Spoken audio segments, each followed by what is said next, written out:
ഈ വാൾ ഉടനെ ബോട്ടിലെത്തിക്കണം. നാളെ ചൈനക്കാരൻ ഷിംചോ ബിസിനസ് സംസാരിക്കാൻ വരുന്നുണ്ട്. Be careful. This is an Indian royal sword. You like it?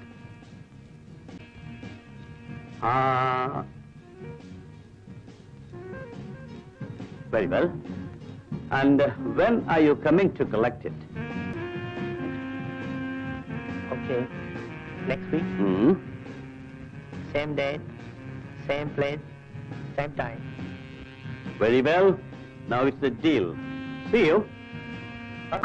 ഉദ്യോഗസ്ഥരുണ്ട്. 1-ാം തീയതി തോറും ശമ്പളം കറക്റ്റായി കിട്ടും. 55 വയസ്സായാൽ പെൻഷനും കിട്ടും. We should be sincere in our service. നമ്മുടെ സംസ്ഥാനത്തിന്റെ സാമ്പത്തിക ഭദ്രതയ്ക്ക് തുരങ്കം വയ്ക്കുന്നവരെ കണ്ടുപിടിക്കാൻ കെൽപ്പില്ലെങ്കിൽ നാം ഒന്നടങ്കം രാജിവെക്കുന്നതാണ് നല്ലത്. I know you are an efficient officer. കസ്റ്റഡിയിലെടുക്കേണ്ട ചുമതല ഞാൻ മിസ്റ്റർ ബൽറാമിനെ ഏൽപ്പിക്കുന്നു.